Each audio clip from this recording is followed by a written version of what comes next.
It was Wednesday, the 9th day of the journey.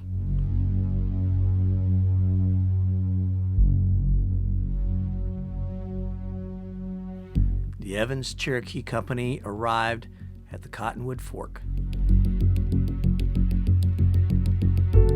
This is the Walnut River.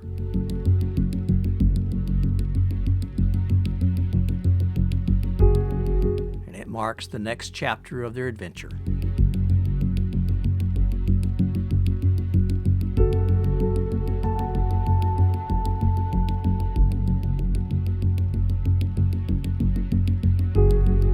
This is the crossing.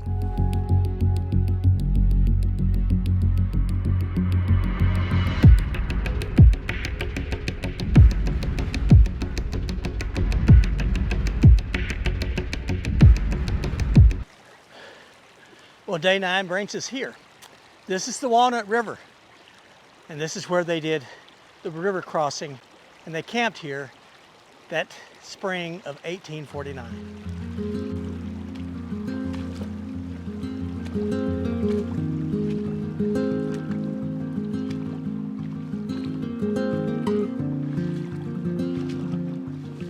An 1881 history of Butler County described the river. It rises in the southeast part of Chase County and runs a little west of the south into the Arkansas River.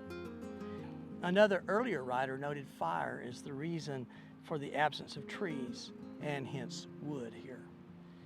In this area, which is now treed, if the annual autumnal devastating fires are stopped, the indigenous forest growth will return.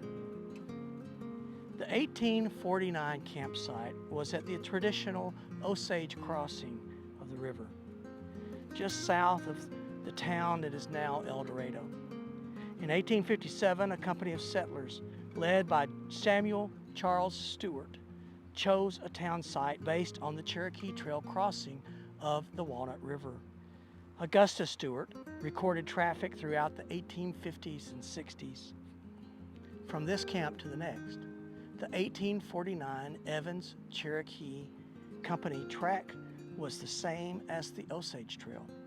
In their westward wanderings, the Osage wore well-defined trails across Butler County. It was used extensively prior to 1821, the opening of the Santa Fe Trail. It was the route from St. Louis to the Rockies. Crawford. They crossed the Walnut River and then continued west toward an old Osage trail. Probably a lot of the trails were old Indian hunting trails.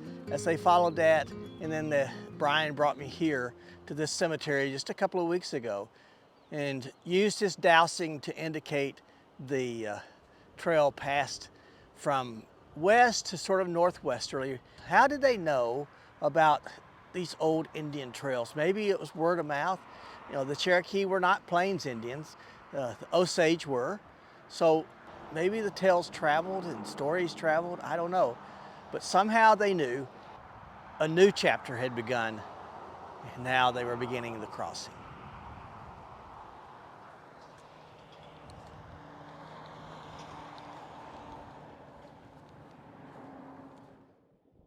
Kansas Turnpike.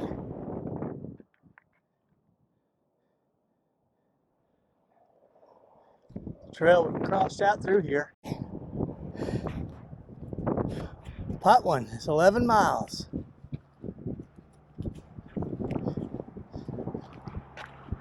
Miles of this. Talk about road walk. Well, here I am on the north end of Potwin at where the trail crossed over. Got a whole new appreciation for the wagon trains of those days. A lot of the notes in the diary said that there were no trees in the area. Talk about that a lot. Well, today the trail sort of followed K196, which is now a paved 2-lane, very busy highway, but there are no shade. And so for 15 miles I walked up that paved road. Not a big fan of road walks. Nimblewheel Nomad and I have talked about that. He likes them, I don't. But today I got taste of it. So for 15 miles, no shade, and hiking up through that area. Now I'm here on the north side of Potwin, and this, I believe, is the very best swell that I've seen anywhere on the trail. If you look at it, you can you see that dip, see where it comes in and it goes down, and it just goes straight back. And that's where the wagons came through. So I'm going to go that way. I'm going back into those trees and got permission to camp out there tonight. This is where they would have camped on the north end of Potwin at the end of the day.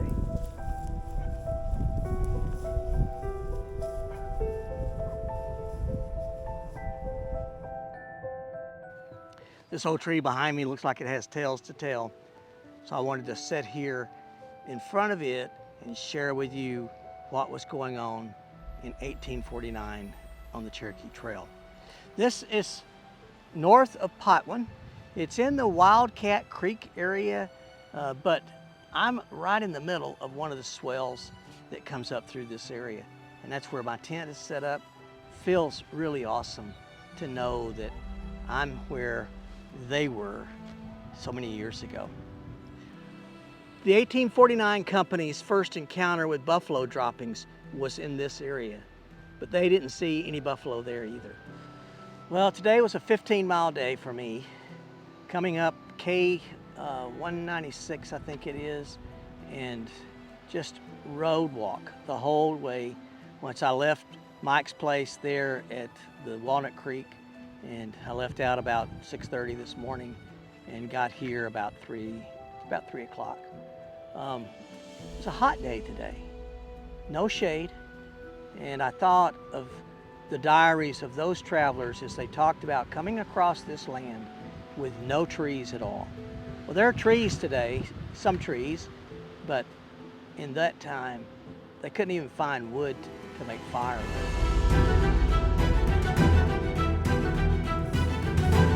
And on their 11th day, they left out from camp here and headed up to a place they called Buffalo Chip Camp. And this is where I'm going to divert from the trail a little bit. As you can see, it's a stormy sky today. It's supposed to have lightning with it. And so I'm going to go up about 10 miles to another little town and spend the night there. And then tomorrow it's supposed to be much cooler, much better, and I'll make my way on in to Buffalo Chip Camp. The roads now in this area travel about the same as the Cherokee Trail. But they continued on out past, of course, none of those trees were there. There was no trees here. They began to see buffalo chips here, never saw any buffalo, but they continued on up that way and through that. But it's so dense now that I don't want to have to contend with it, to be honest.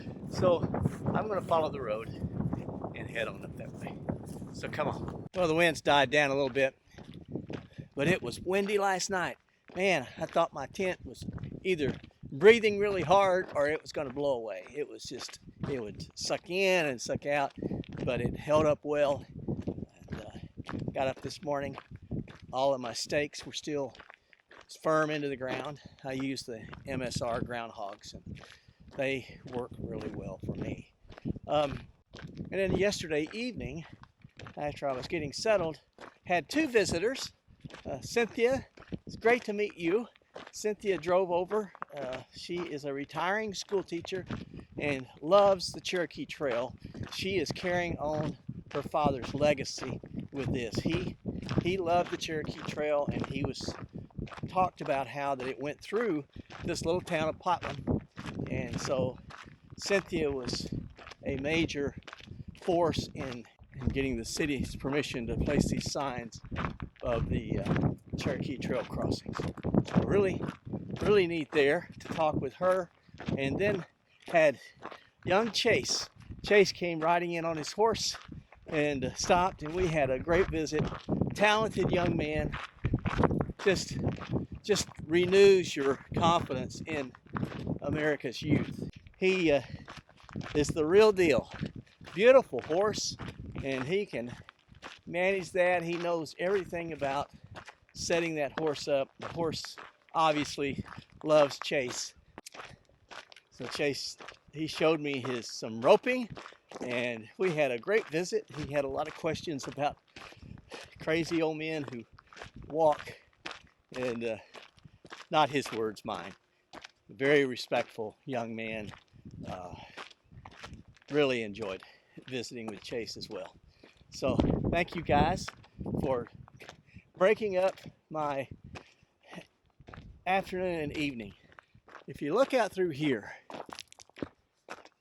it's just beautiful. Forget about the trees over on the right. Just look at the prairie, and that is what they would have seen for miles and miles till it reached the horizon.